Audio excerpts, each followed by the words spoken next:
I almost skipped this game. It looked a little dated. PS1 graphics can look uninviting when modern games dedicate more polygons to an eyebrow. I was expecting maybe 2-3 hours out of it max, maybe one good puzzle, a few scares. Luckily, I found something else. One of my favorite indie horror titles. Most people who play this never see its secret second half that only unlocks after finishing the game, kinda like Nier Automata. This is Fear the Spotlight. Inspired by classic horror games such as Resident Evil and Silent Hill, the game launched on October 22nd, 2024 by Cozy Game Pals, a studio primarily consisting of just two people, Brian Singh and Krista Castro. Both of them have extensive professional experience in other franchises such as Animaniacs, The Last of Us, and Uncharted. Fading in from an inky black screen, we are presented with a voiceover from our characters Vivian and Amy.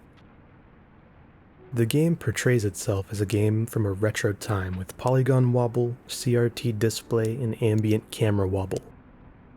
From their conversations, we can tell that they're being cautious, as it appears that they have broken into an empty high school. Sunnyside High. We are currently playing Vivian, a girl with giant glasses, brown plaid pants that all scream classic nerd archetype. Our companion, Amy, is dressed as a traditional goth. Long black bangs, accompanied by a shirt with a pentagram, a black skirt, and tall black boots. We have some solid ideas of how the characters would interact just based off their appearance alone. Amy is more extroverted and likely a troublemaker, while Vivian appears to be an introverted bookworm who likely values school highly. Vivian is carrying a written note for Amy that she intends to give to her before the night ends. Given the setting, perhaps they are going to go to different colleges, or Vivian is moving town soon. She does mention that she poured her heart out in this letter, so perhaps it's more romantic. Furthering the character archetypes, Amy tries to open the wrong door to the library before Vivian corrects her. In a similar conversation, Amy shares that her brother taught her a plethora of bad boy activities like lockpicking and forgery. Ducking through the cover to avoid a camera and heading into the next section, we get some dialogue showing their besties. We don't need friends like that. We've got each other. Then, we finally get to the library. Amy's dialogue reveals what we have been here for the whole time. The girls came to grab the Ouija board and conduct a seance. This is certainly something Amy would do, but it appears Vivian knew of the board to propose to do it. After some exploring, we learned that she knew about this because she is, of course, Volunteer of the Month for the library. A fact that she embarrassingly doesn't want Amy to know. Exploring, we find that Amy is in some kind of mysterious trance. Something is off here. She's just standing, staring forward, until Vivian scares her out of it. Once she's snapped out of it, she sets up the candles and we go back to grab the spirit board. Upon entering the office, we find finished plans for the school renovation. This renovation was a consequence of a really vigorous fire that hit the school in the past. We find a locked filing cabinet that we don't have the right tools for yet, and the display key. So, we grab the board and regroup with Amy as she tries to present us with her best spooky witch voice. Yes. I mean... Welcome, Vivian. Please, take your seat, and we can begin. As we sit down across from her, we note the weather. A loud thunderstorm is raging along. Perfect weather for a seance. Amy reveals that all her spiritual knowledge comes from internet forums. Then she unveils a rose that was in her locker last week. It's burnt and old, and she speculates it has something to do with the school fire we learned about in the office. Perhaps she is being watched by spirits from the fire? I know it's Speculation aside, we get started. Amy shows us a spooky summoning poem to call the spirits for a sign. She requests that the spirit show itself, and asks if it has been following her in the halls. Vivian then asks if the spirit is dangerous before the planchette starts going in a triangular shape with no hands on it. It all culminates with a mysterious figure standing behind Amy before it disappears as the lights go out. Once we regain control of Vivian, we see the library's a mess. There is no Amy in sight. Pictures on the wall have become distorted nightmare versions, very reminiscent of Silent Hill. The strangest part seems to come from the fact that the layout of the bookshelves seems to have changed, creating an almost maze-like structure throughout the library. Nearing the end, we see a figure that looks like Amy standing in a red light that changes beeping tones as we approach. She disappears as we inch closer. Once we turn to the left, we find ourselves surrounded by red theater curtains. We must be backstage at a play. Upon exiting the curtains, we see Amy quietly whimpering near the library door. She turns slowly towards Vivian before the library doors blow open with an orange beam coming out of them. Then, she floats in the air and gets pulled out of the room. We have no time to think because a fire starts surrounding Vivian, so we must sprint away. Just as it seems we are trapped, the walls tear themselves apart, unveiling a cave to lead us into. Now, we find ourselves in a school hallway with lockers. The further down the hallway we progress, the more disheveled and dirty things get. Lockers thrown about, wooden planks and pipes out of the ceiling, and a note dated 1991. Did Vivian travel to the past? At the end of the hall, we open to a large, more open room with a door bust holding its hands out to hold something, and one path to our right.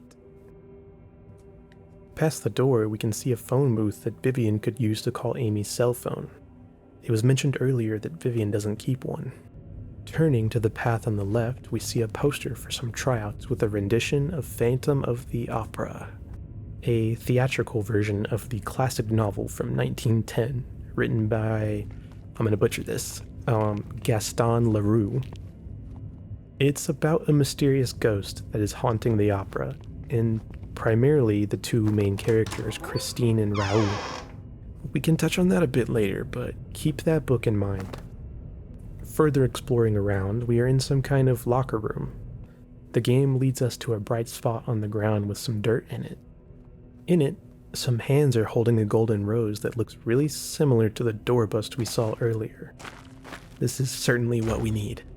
But Vivian tells us we need something to pry it out. It has a plaque above it, like a gravestone with a note that reads, "Light of my life, fire of my heart, my sin, my soul." We also find a few notes mentioning a girl named Chrissy and Heather. Then a note about underground tunnels in the school. And lastly, a note about Chrissy studying for the play so someone named Raoul would notice her. Parallels between the book and the play are already showing themselves very deeply. We find an incident report about Heather Moore and Chrissy Castro. Apparently they got into some kind of bullying incident where Heather poured water over Chrissy. The teachers decided not to report it though, because they didn't want to deal with Superintendent Moore, implying that Heather is related to the superintendent. Passing through a nearby vent, we see a note about Mr. Crane managing to stop the kids before they found their way into the sewer tunnels. In the next area, we find a note mentioning that the superintendent is actually Heather's father, confirming our relationship suspicion. We grab some coins for a puzzle and head back out to investigate, but before that, we get interrupted by a fire blocking the door. As we walk out to investigate, a spotlight-headed figure walks out with a golden orange beam searching. A thunderous drum track begins to play right as the figure stalks around. A spotlight on a human body. More theater-related imagery that seems to be related to the fires we've been seeing. Before we get back to the door bust, we find a letter with a rose, similar to what Amy had. It reads, "How did I never notice you before the audition? You are really something special. From your secret admirer." This is likely being addressed to Chrissy, who is auditioning for the Phantom of the Opera. Opening up the door bust allows us to finally get to the payphone and make contact with Amy. When she answers, she seems off. Of course I am, Viv. Where are you? Talking in a very monotone way and requesting that Vivian come to the theater in the Weber building. She hangs up on us before we get any answers. Wait! Moving forward into a large open school courtyard with danger and keep out gates everywhere, implying for some reason that large sections of the school are cut off. We see smoke billowing out of a building across the way. We find multiple notes in this section, one noting that Heather and Raoul got the lead parts for the play, while Chrissy and Andrew got understudy roles. A diary entry from Chrissy upset that Heather got the role because that means Raoul will never notice her. And lastly, a note that states Mr. Crane changed the lock on the underground tunnel entrance. The Weber building is filled with smoke that needs to be cleared before an entrance can be made, though. There is an AC unit on the right side that can filter it out, but it needs power rerouted from the gymnasium. Upon entering, we see a bully-free zone. Clearly, they wanted to somewhat call out Heather for bullying Chrissy, but they couldn't risk saying it to her directly. There's a note from Chrissy's diary that states Raoul was looking at her in class. Curious. Raoul must be the one leaving the messages and flowers for her. To divert the power, we're gonna have to turn off the gym's power system and repair the fuse box. That will allow us to use the HVAC to clear out Weber. So, we do some simple matching puzzles with current and resistance and collect a few fuses, and then we unlock storage.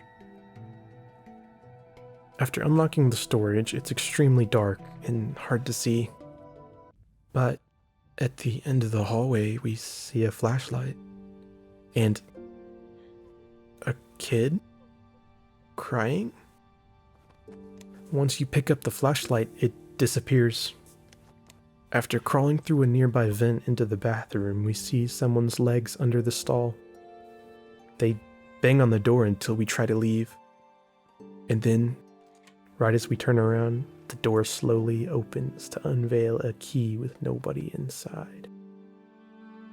A few more electrical puzzles, and we unlock this swimming pool area near the back of the gym. Checking the office right as we enter, we get a call from Amy.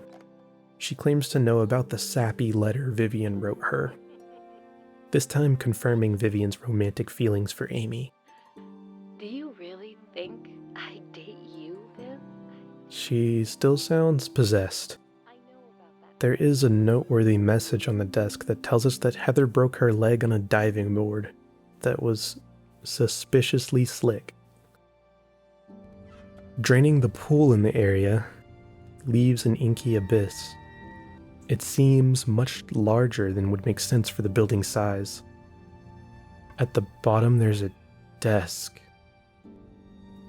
and a note similar to the one we saw previously to Chrissy. Understudy no longer. It's your time to shine. Your secret admirer. Is this saying that someone intentionally set up Heather to break her leg for Chrissy? This has to be Raoul, right? I mean, he was looking at her in class after the audition. This seems a little extreme, but anyway. We find our last fuse in a raffle tumbler and fix up the fuse box to finally power up the HVAC.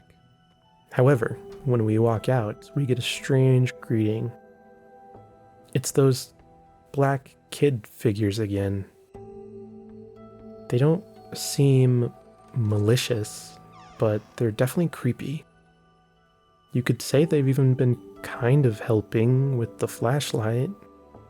They seem to run away when you get close, so we can mostly just ignore them for now. Finally, we walk into the Weber building. The Sunnyside Theater entrance is on fire, so we can't go directly in. In the room right before, we find a note mentioning Chrissy being bullied after the Heather diving incident. And well, looks like Raoul comes and puts a stop to it. Exploring the sewer first unveils that we need 3 mask pieces to solve a cabinet bust puzzle. "Fire of my heart, never shall we part," says the statue. Once in the hallway, we are able to duck into various classrooms. In the drama room, we learn that a fake prop chandelier was installed over the stage, and that there is a mysterious hatch behind Mr. Crane's desk. In the music room, we find a puzzle with a VCR and an acoustic piano. We also find a note implying that Chrissy and Raoul are now dating, and that Mr. Crane is requiring ridiculous practice hours. In the art room, we find a painting of a couple with a mysterious figure behind them, and a floor jack next to a letter from Raoul officially asking Chrissy to be his girlfriend. Just as we get comfortable, the spotlight head comes into the room in search of us. Seems he doesn't want us snooping around. However, once escaped, we can open the bathrooms. We find another rose note this time saying, "How could you break my heart? He'll just hold you back. I won't let him ruin our special night." Oh. Is Raoul not the person who's been leaving these notes? Is it somebody we haven't met yet? This reframes a lot of what we thought we knew about the story. On the other side of the bathroom, we find a mirror sitting in contrast. After taking it off the wall, we find part of our statue and a diary entry from Chrissy. She states, "I got another admirer letter. I thought Raoul was my admirer, but now I'm sure it wasn't him. I'm so scared. I feel like I'm constantly being watched. I should show this letter to Raoul." After moving the letter away from the wall, we see the hole where the statue mask was sitting had an eye watching us the whole time. Is that what Chrissy was talking about? Moving on to the other hallway, there is another set of rooms. In literature, we find an overhead projector, a puzzle box, and a note talking about Raoul going missing. Did her secret admirer actually do something to Raoul? That's insane. In digital media, we find 2 computers and a stack of missing posters for Raoul. In biology, we find a bird cage that can be dropped to unveil a mannequin in a cage, hand tied with RCA cables. And yes, I actually know what those are. Taking them and moving on, in audiovisual, we find a diary entry from Chrissy stating she just wants to quit the play. Just as we attempt to walk out the door, it locks. This causes us to hear some movement in the back of the room. Investigating, we see one of those kids again knocked over a shelf. They seem to have spilled a key for the hatch and drama. Oh. After carefully withdrawing from the room, we make our way over to drama and find a basement with hundreds of tapes. Was he watching this much? What could this all be for? Back to music, and solving the TV opens the piano. Inside, we get a diary page and another piece of the statue. The diary page states that Chrissy tried to quit, but Mr. Crane wouldn't let her. He said it was her time to shine, very similar to the letters. She gets the feeling Mr. Crane knows something about Raoul. Is Mr. Crane the one who's been writing the letters the whole time? Ugh. This is some kind of perverse teacher-student love. More importantly, what the hell did he do with Raoul? Using the computer to print out a passage for the overhead puzzle allows us to learn more in literature. The overhead projector has spots on the whiteboard that give us words to solve the box. Love blooms in bright light. My cage hides in the deep dark. Curtain rises at dusk, and betrayal came before the show's start. These correlate to the box's 3 dials, with emblems of a cage, a heart with a knife in it, and a rose. This is ominous. If we take this at face value, it could be implying that Crane killed Raoul the day before the show. Opening up the box gives us the last piece of the statue and another diary entry. This time, Chrissy is scheming to find information about Raoul while Mr. Crane is busy with the show setup. Finally, returning the statue pieces to their newfound home, the cabinet drops to unveil a hidden passageway. Ah, that's why Mr. Crane didn't want any of the kids snooping around the tunnels. Inside, we basically see someone's living room. They have surveillance equipment and tunnel maps of the entire school. Mr. Crane was watching everyone this whole time. We even find a bunch of roses, red envelopes, and nice letter paper, the same items Chrissy was receiving. In a dark hallway, we find a padlocked jail cell and a long path upwards towards the dressing room. Once inside, we see that it was previously hidden by a large mirror that was shattered. We find another rose letter stating tonight is the night, along with a huge trunk of stuff. It seems to be Chrissy's diary and her backpack. There are a ton of photos of Chrissy and a key for the padlock, and a necklace with half a heart. She said she found the photos and the key in Mr. Crane's bag. We can take the key and open up the padlock to see what happened to Raoul. Upon opening, we see a bed and a bathroom. In the bathroom, we find a barrel filled with trash, ashes, and a bloody pipe and half a heart necklace. I think y'all can guess what happened to Raoul. Mr. Crane wasn't going to let him be in the way any longer. Just as we grab the pipe, the radio mysteriously turns on. Is Mr. Crane here, like, right now? After investigating, we see nothing around. So, we finally fix the sprinklers. Then, check the cameras to make sure they are putting the fire out, and we see a figure in the cell. I choose to ignore it, so with the fire out, we can head into the theater and reunite with Amy. Walking in, we see posters of Amy as the headline of the show. Near the generator upstairs, we find a note that says Chrissy died from the chandelier falling on her. I guess Crane decided to tie up all the loose ends at that point. Heading into the next room, we find Amy in a giant bird cage similar to what we saw prior. The spotlight is here to prevent us from just running to her, so we sneak around. Then we pull 3 ropes connected to her cage, very similar to the chandelier note mentioning 3 ropes. After we drop her, she seems to awaken from whatever trance she was in. She doesn't remember even leaving the library and thought she was dreaming. Just as we start trying to get her out, Spotlight Head makes his final appearance, who at this point is almost certainly Mr. Crane. Clearly, he thinks Amy is Chrissy.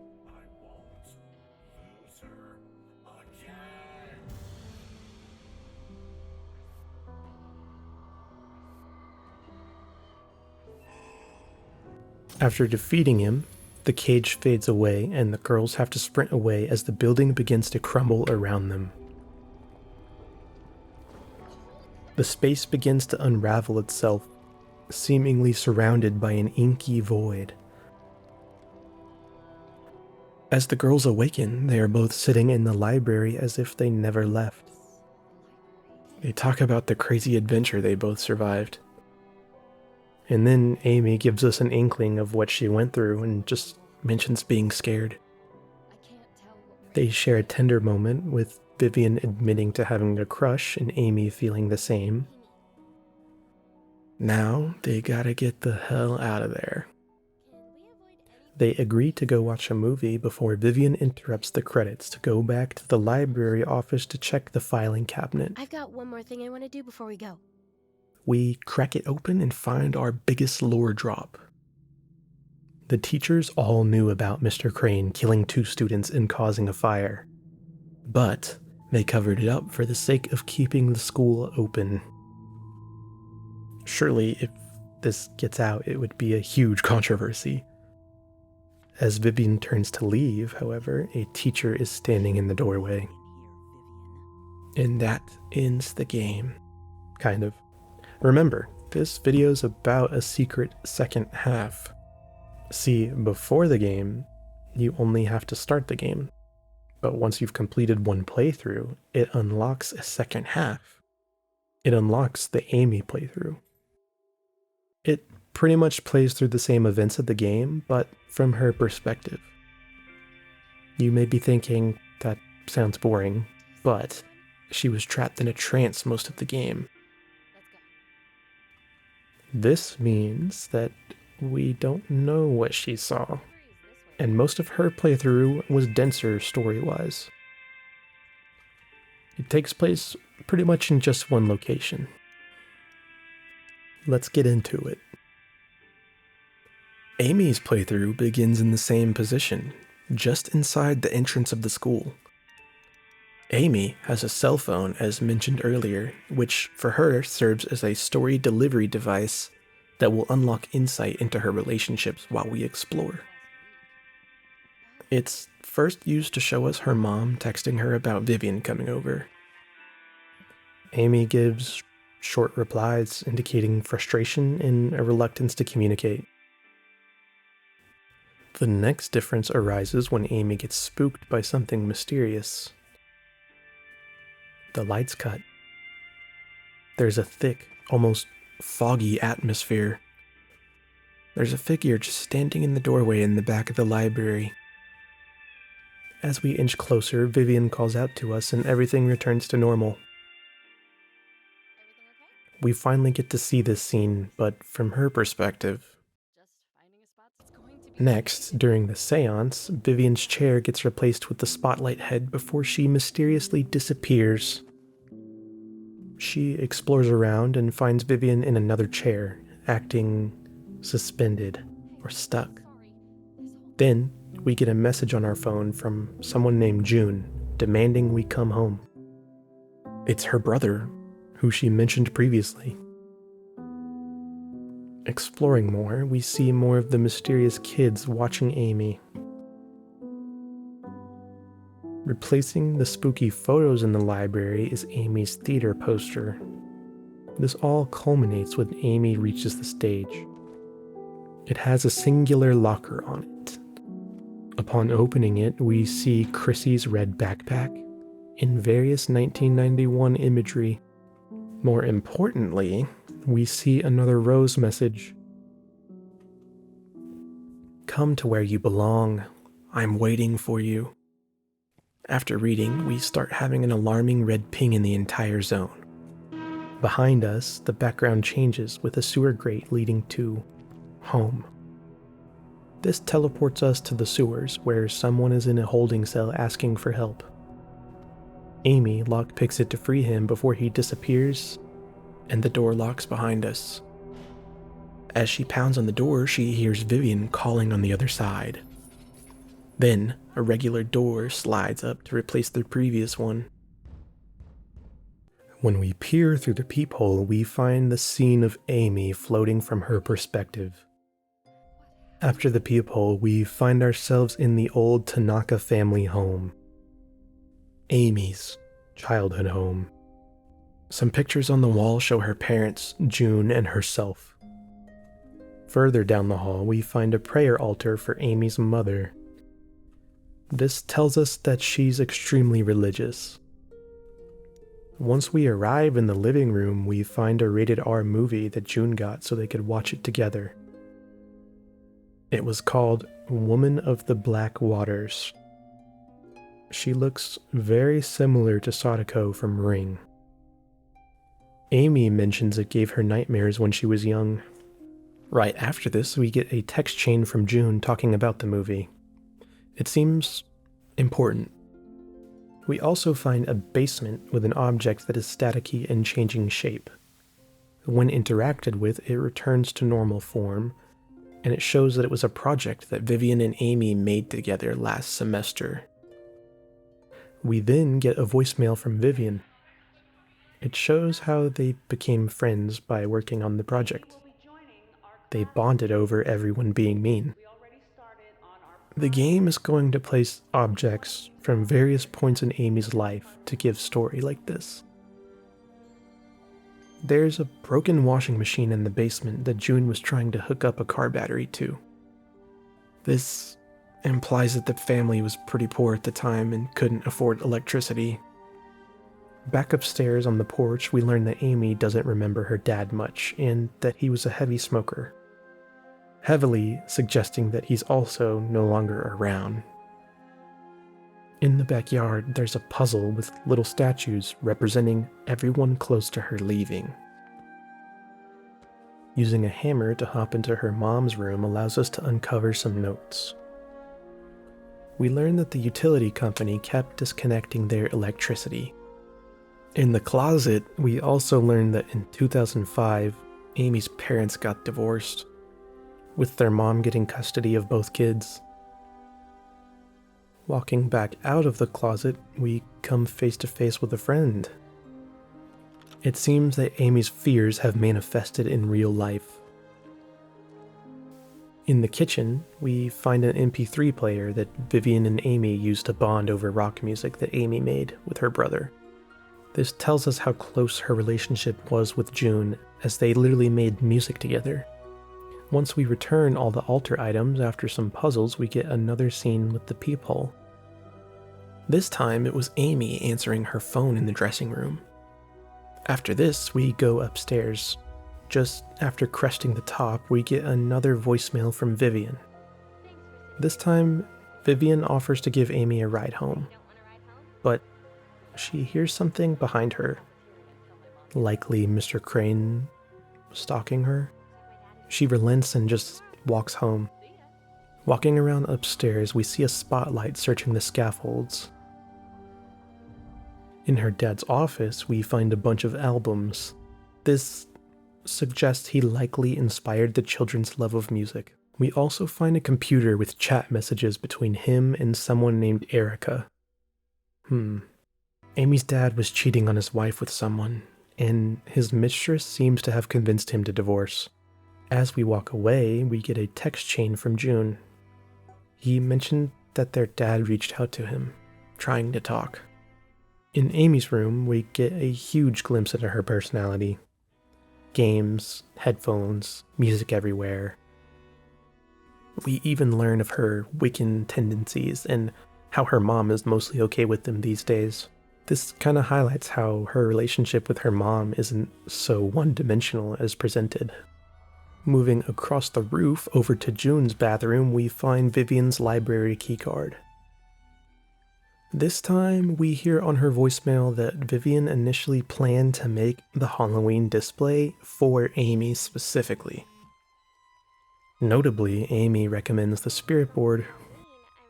In June's room, much of his stuff is packed, indicating he was leaving. On his computer, we see an email from Erica telling him that their father suffered a heart attack. This is ultimately what caused June to leave Amy and their mom behind. Between some texts, we see that Amy is very upset that June decided to leave.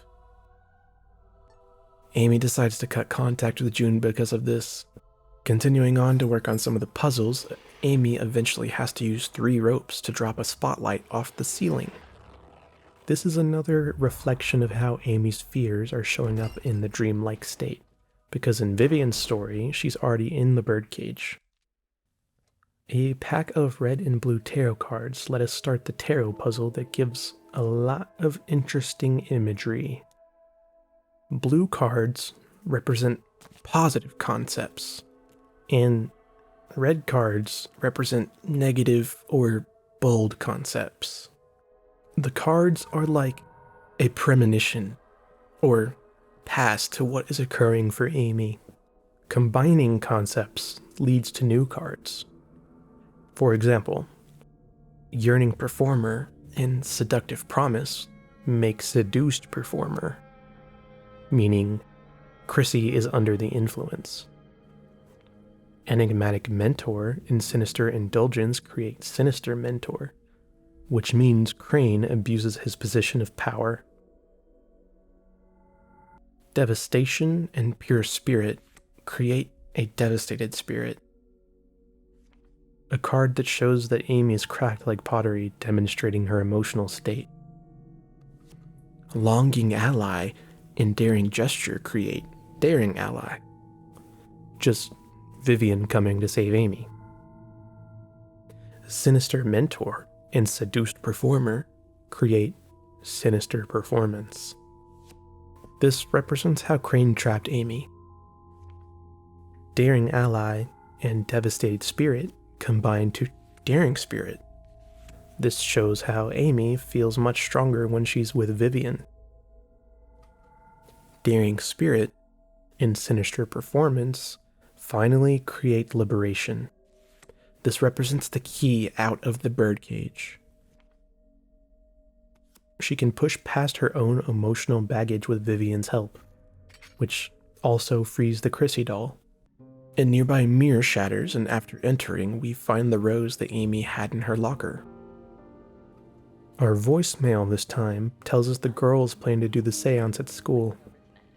Amy regrets deciding to set up that plan now. Understandably. We see Amy and Vivian's phone call from the pool office. Then, after grabbing all the necessary parts, we fix a grandfather clock that reads 3 o'clock. Then we get a phone call from June. When we answer, it's Erica on the phone, saying June got into an accident. This implies that the accident happened at 3 o'clock. Unlocking 2 dolls of Amy and Chrissy and putting them in Love Lost for Chrissy and Love Found for Amy lets us enter the attic. This is the culmination of Amy's story in the house. We get texts from their dad alluding to the accident. As you walk in, the environment looks like a chapel or church service with a large coffin on the stage. This being June. So it turns out that when June decided to leave to go be with their dad after his heart attack, he got into what I assume to be a car accident. Amy, filled with guilt, after deciding to cut contact, has been struggling with her mental health silently. This is why the house was manifested to her in her dreams. It's something she's been scared to face the whole time. Attempting to open the coffin leads to us being interrupted by June's ghost, saying, "You don't need to see that again." June tells her it's time for her to let go and leave this place. They share apologies before leaving, clearly missing each other. Leaving the attic makes us trap the Black Water Woman, who, symbolically, represents Amy, trapping her fears behind. Once she heads to the front door, we get both girls' adventures wrapped up. They both wake up back in the library. But, if you remember, Vivian had a teacher find her in the last seconds of her playthrough. As Amy puts away the spirit board, she gets caught, and we hear them talking in the office. But luckily, Vivian ain't no snitch, so she says she's the only one and they go to the faculty office. Amy is hot on their trail and uses some clever tricks with her phone to get the teacher to walk away from Vivian. Doing that allows us to break Vivian out and book it for the door. We gotta go, quick. Just as the principal arrives, the teacher comes back out and they give chase. The girls ultimately safely escaped, ending their hectic night. As we fade back in, we see that the school got shut down due to the girls unveiling the fire cover-up. Then we see a cool Easter egg about a mysterious fog hitting Toluca Lake. Silent Hill. Oh, cool. They say your name and everything. The girls finally watch the scary movie they've been planning for the whole game as they step into a budding relationship. Yeah. Perfect. So, with both general summaries complete, let's take a look back at part 1. I wanted to talk about some of the similarities between the Phantom of the Opera and the story presented. The story itself is a retelling of Phantom of the Opera. I'm specifically talking about the play version here. I think that's more represented than the book version, considering they're in a play. So in the play, there's a girl named Christine, who plays the lead role after filling in as an understudy. She meets the Phantom, who finds himself smitten with her due to her kindness. Another man named Raoul remembered her from childhood after seeing her in the play, and confessed his love for her. This upsets the Phantom, who mysteriously caused a chandelier to fall during the play. The Phantom later appears as the Red Death. He's very upset that Christine and Raoul got engaged secretly during a time skip. He ends up killing 2 people before kidnapping Christine, where they connect, and he finally repents before disappearing with just his mask remaining. It's definitely a bit different than the story that we were presented, but the inspiration is clear. Heather was the girl that was supposed to lead, but got replaced by the understudy, Chrissy. Chrissy and Raoul fall in love, but only after Chrissy starts to be led by Mr. Crane, who represents the Phantom. Chrissy, however, never demonstrates a deeper feeling for Mr. Crane, and he decides to take matters into his own hands by capturing Raoul. He even later causes the chandelier to fall on Chrissy and cause the school fire he ultimately died from. This later causes him to take on the persona of the Red Death, or in the game, the Spotlight Head, and become an actual Phantom. Orange and red aren't exactly parallel, but the imagery is clear for him representing something not as human. In the game, though, there's no redemption for the Phantom, so we just save Amy. I never mentioned it, but he only chose Amy because she is similarly outcast as Chrissy, and they had the same locker. At its core, the Phantom just wanted to connect to somebody. In the game, it takes on a perverted subtext due to the age of the characters, but at its heart, it's still about being seen. A really interesting twist on the original story. This can give the game a layered look if you already went in knowing about the Phantom of the Opera. It also allows you to be misled with your expectations, adding to a further depth. Also, a side note, symbolically, if you think about it, at the start of the game, Amy had the rose and Vivian had the letter. So together, in a sense, they had both items to summon Crane. Moving on to part 2, it's much more personal and introspective compared to part 1. It focuses much more on Amy's trauma specifically. Various puzzles and environmental details fill us in on the state of her household. The statue puzzle, for example, is meant to represent how she feels everyone in her life has been abandoning her. The order of the puzzle is given through poetry describing how each person left her, with the last eventually being Vivian. Her mom becoming highly religious is kind of implied to be a coping mechanism following her husband cheating and then getting divorced. We see various things like the electricity bill and the washing machine jerry-rigging that shows the family was suffering financially. It was clear that the father leaving was a significant event for the family. Not only that, but when the father was injured and in the hospital, it caused June to go seek him out. This causing a rift between Amy and June, who, once again, is feeling abandoned. Unfortunately, June gets into the accident and passes after that, and Amy is shown to be grief-stricken, seeing images of June all around the house and struggling to make sense of it. Her greatest fear manifested the Blackwater woman from a movie she watched with June.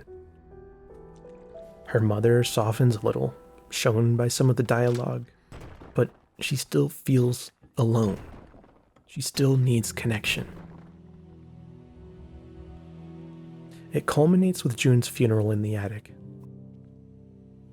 She clearly is struggling, but June himself insists that she must move on and escape.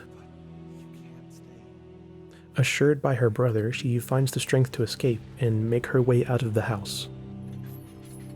This strength also gives her the ability to connect with Vivian finally. Not just as friends, but as something more. She's able to open up and be vulnerable enough to share. While part 1 was a twist and a retelling, part 2 took the bones of the character it set up and made something extremely personal. Both halves finally tie into one neat little bow that elevates the story into something better. The second half isn't just a repeat. It's more of like a recontextualization with gained perspective. On its surface, Fear the Spotlight is about hauntings, buried secrets, and the horrors left behind in the school's past. Perfect. But at its core, it's about grief and vulnerability, and what it means to finally be seen by someone who finally understands you. That's what makes Fear the Spotlight worth remembering. And I hope it's one you'll remember too.